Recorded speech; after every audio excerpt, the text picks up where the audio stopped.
Hello students, आज हम पढ़ने जा रहे हैं इग्नू एमपीएस 001 का फर्स्ट टॉपिक, जो कि है राजनीतिक सिद्धांत के अर्थ तथा स्वरूप की चर्चा करें।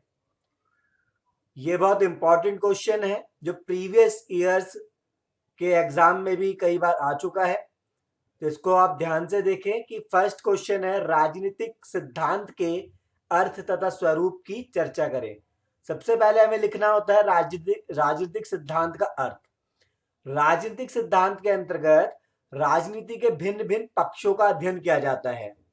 यानी कि राजनीतिक सिद्धांत के अंतर्गत यानी कि इसके अंदर क्या पढ़ा जाता है, राजनीति के भिन्न भिन्न पक्षों के बारे में अध्ययन यानी कि स्टडी की जाती है।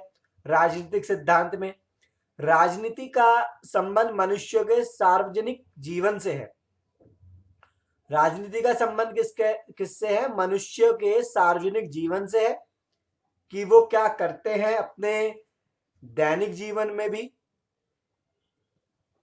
राजनीतिक प्रबंध के अंतर्गत समाज के सभी सदस्यों के ऊपर सत्ता का प्रयोग किया जाता है, और राजनीतिक जहां पर प्रबंध होता है वहां पर समाज के सारे सदस्यों के ऊपर सत्ता का प्रयोग किया जाता है। कैसे किया जाता है? जैसे कि केंद्र में प्रधानमंत्री को बना दिया जाना, और राज्य में मुख्यमंत्री को बना दिया जाना, और प्रांतों में और अन्य मंत्रियों को बना दिया जाना।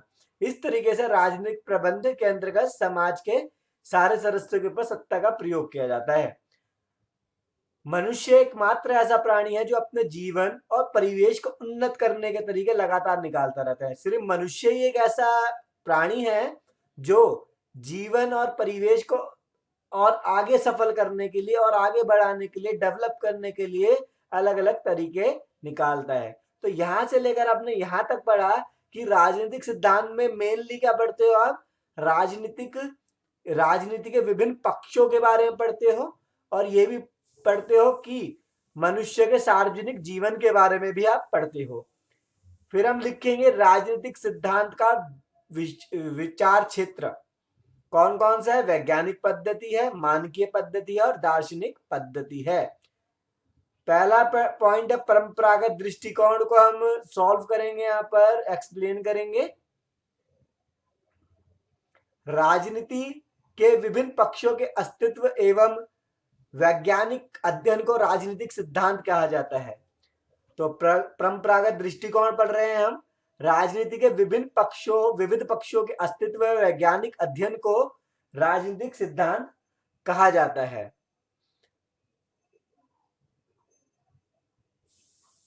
जनजाति के लिए प्रयुक्त राजनीति है। राजनीति के लिए प्रयुक्त अंग्रेजी शब्द पॉलिटिक्स की उत्पत्ति ग्रीक भाषा के 3 शब्दों पॉलिश, पॉलिटी तथा पॉलिशिया से हुई है। ठीक है, 3 शब्दों से मिलकर बना है पॉलिटिक्स, जिसमें से 3 शब्द है पॉलिश जिसका मतलब होता है नगर राज्य, सेकंड है पॉलिटी जिसका मतलब होता है शासन, और होता है पॉलिशिया यानी कि संविधान। इन तीनों को मिलकर बना है पॉलिटिक्स। इस अर्थ में राजनीति नगर राज्य तथा उसके प्रशासन का व्यवहारिक एवं दार्शनिक धरातल का अध्ययन प्रस्तुत करती है। यानी कि राजनीति में आप क्या पढ़ते हो? नगर राज्य के बारे में पढ़ते हो, जो उसके प्रशासन और व्यवहारिक दार्शनिक धरातल के अध्ययन को प्रस्तुत करती है। कौन करती है? राजनीति। ठीक है, तो क्या पढ़ते हो अब राजनीति में? परंपरागत दृष्टिकोण के अनुसार नगर राज्य के बारे में कि वहां पर किस तरीके से शासन चलाया जाता है। राजनीति को पॉलिश नाम प्रसिद्ध ग्रीक विचारक अरस्तु द्वारा दिया गया। राजनीति को जो पॉलिश नाम दिया गया था वो किसने दिया? अरस्तु। आपको पता होना चाहिए अरस्तु कौन थे? राजनीति के जनक, फादर ऑफ पॉलिटिक्स।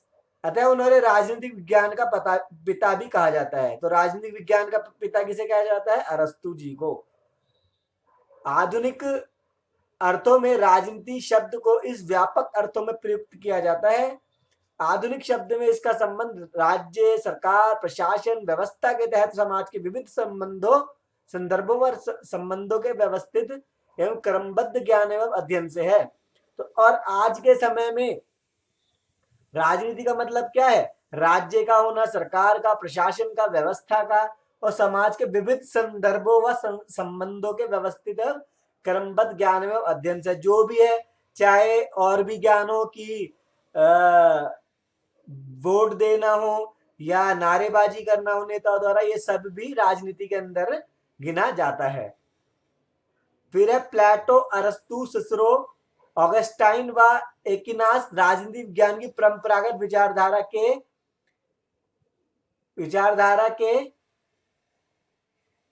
विचारक हैं। आधुनिक राजनीतिक विचारों में Charles Merriam, Robert Dahl, Lasswell, Catlin, Max Weber, Laski, MacIver का नाम उल्लेखनीय है। और आधुनिक के अंदर किसका नाम फेमस है, उल्लेखनीय किसका है, चार्ल्स मैरियम का, रॉबर्ट डलहल का, लासवेल का, कैटलीन का, ये सभी का।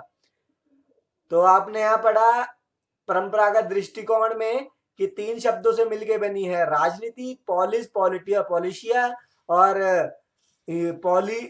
पॉलिश नाम किसने दिया था, अरस्तु ने, और राजनीतिक विज्ञान का पिता भी उन्हीं को कहा जाता है।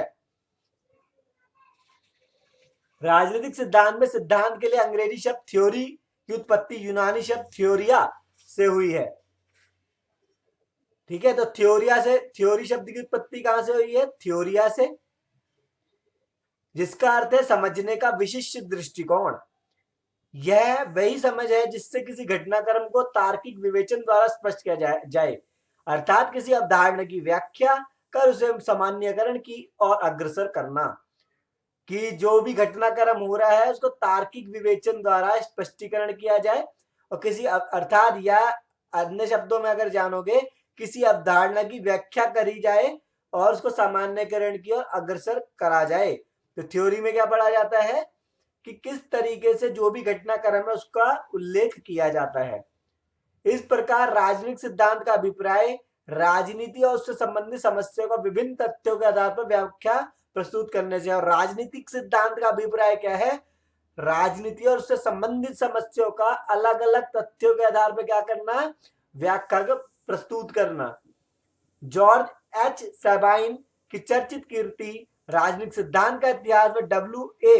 डनिंग के राजनीतिक सिद्धांत का इतिहास के अंतर्गत प्राचीन काल से आधुनिक काल तक के विचारों के इतिहास पर प्रकाश डाला गया। और जॉर्ज एच सेबाइन के द्वारा क्या करा गया, आधुनिक काल के राजनीतिक विचारों के इतिहास पर इसमें प्रकाश भी डाला गया, यानी कि इसके बारे में पढ़ा गया, देखा गया। परंपरागत दृष्टिकोण में राजनीतिक शास्त्र को 4 अर्थों में परिभाषित भी किया जाता है, जैसे कि राज्य के अध्ययन के रूप में, सरकार के अध्ययन के रूप में, राज्य और सरकार के अध्ययन के रूप में, राज्य सरकार और व्यक्ति के अध्ययन के रूप में। ये चारों हैं जिसमें आप परंपरागत दृष्टिकोण में राजनीतिक शास्त्र के बारे में पढ़ते हैं। फिर राज्य के अध्ययन के रूप में गार्नर ने क्या बोला है, गार्नर ने बोला है राजनीतिक शास्त्र का आरंभ और अंत राज्य से होता है, यानी कि राजनीतिक शास्त्र कहाँ होता है, जहां पर राज्य शुरू हो वहीं पे राजनीति आ जाती है, यानी कि राज्य से शुरू भी होगा, अगर राज्य नहीं होगा तो राज्य भी, तो राजनीति नहीं मानी जा सकती। यानी कि इसका मतलब यह है कि जहां पर राज्य बनता है तभी तो राजनीति होती है, अगर राज्य ही नहीं होगा तो राजनीति कहां से बनेगी। या मैं कह सकता हूं कि हम कह सकते हैं कि 2 या 2 से अधिक लोग ही राजनीति को बनाते हैं। राजनीतिक सिद्धांत का अर्थ एवं प्रकृति क्या है, राजनीतिक सिद्धांत ज्ञान की वह शाखा है जो राजनीति के अध्ययन का सामान्य ढांचा प्रस्तुत करते हैं, राजनीतिक मनुष्य के सार्वजनिक जीवन से भी है। राजनीतिक सिद्धांत की क्या है, ज्ञान की वह शाखा है जिसके अंदर राजनीति के अध्ययन का सामान्य ढांचा प्रस्तुत भी करते हैं और सार्वजनिक जीवन के बारे में भी आप पढ़ते हैं। राजनीतिक सिद्धांत के प्रकार कौन से, परंपरागत, आधुनिक, समकालीन। परंपरागत अभी आपने ऊपर थोड़ा पढ़ लिया था, ठीक है। तो परंपरागत दृष्टिकोण कन्वेंशनल पॉलिटिकल थ्योरी पर दर्शन का प्रभाव देखा जाता है। पाश्चात्य जगत में द्वितीय युद्ध से पूर्व तक जिन मान्यताओं एवं अवधारणा का समूह प्रचलित रहा उसे परंपरागत राजनीतिक सिद्धांत दिया गया। शास्त्रीय यथार्थवाद राजनीति की संज्ञा दी जाती है। तो परंपरागत राजनीतिक सिद्धांत हो या यथार्थवाद राजनीति हो, बात एक ही है। इसके अंदर परंपरागत राजनीतिक सिद्धांत के निर्माण के विकास में अनेक राजनीतिक चिंतकों का योगदान रहा, जैसे प्लेटो, अरस्तु, Saint Thomas, Aquinas, Hobbes, Locke, Rousseau, Montesquieu, Kant आदि। तो परंपरागत दृष्टिकोण में आप क्या पढ़ते हैं, वही पढ़ते हैं जो हमने ऊपर पढ़ा था, पॉलिस, पॉलिशिया और पॉलिटी के बारे में 3 शब्द जुड़े हुए हैं। और इसके अंदर परंपरागत राजनीतिक सिद्धांत का मतलब क्या होता है, यथार्थवाद राजनीति। तो ये पढ़ते हैं परंपरागत राजनीतिक दृष्टिकोण में। और इनमें जो मेन योगदान रहा है किनका रहा है, प्लेटो का, अरस्तू का, सेंट थॉमस एक्विनास और हॉब्स का। फिर है आधुनिक राजनीतिक सिद्धांत। आधुनिक का मतलब अभी का समय, यानी कि मॉडर्न पॉलिटी थ्योरी। इसमें आप क्या पढ़ते हैं, में तथ्यों एवं विज्ञान का बोलबाला है। इसका विकास दूसरे विश्व युद्ध के बाद हुआ। आधुनिक राजनीतिक सिद्धांत के विकास में रो Dahl, Charles Merriam, Catlin Lasswell, Pennock, David Easton आदि विद्वानों ने भूमिका अदा की है।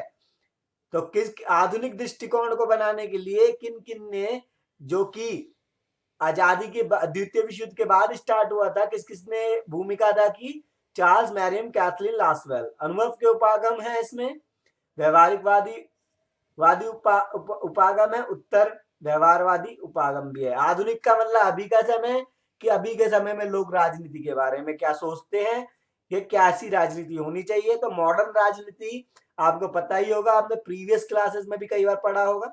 तो ये आपको ये ध्यान रखना है कि द्वितीय विश्व युद्ध के बाद ही स्टार्ट हुई थी और इसमें किसका रोल था और ये सारे कौन कौन से उनके टाइप थे। समकालीन सिद्धांत में परंपरागत, थर्ड है समकालीन सिद्धांत। समकालीन सिद्धांत में परंपरागत व आधुनिक राजनीतिक सिद्धांत को अपनाने का प्रयास किया जाता है। समकालीन सिद्धांत में किसको अपनाया जाता है, आधुनिक राजनीतिक सिद्धांत को अपनाने का प्रयास भी किया जाता है। ठीक है, इतनी बात आपको समझ आ गई होगी। जैसे कि हमने पढ़ा था राज्य के अध्ययन के रूप में गार्नर ने क्या बोला है, और राजनीतिक सिद्धांत के प्रकार कौन कौन से, 3 पढ़े हमने, परंपरागत राजनीतिक सिद्धांत, आधुनिक राजनीतिक सिद्धांत और समकालीन सिद्धांत। अब पढ़ने जा रहे हैं राजनीतिक सिद्धांत का स्वरूप। ये उसी का पॉइंट है, इसका स्वरूप कैसा होता है राजनीतिक सिद्धांत का। कोई राजनीतिक सिद्धांत सामान्यतः किसी एक व्यक्ति की सृष्टि होता है जो उसके नैतिक और बौद्धिक रूप पर आधुनिक होता है।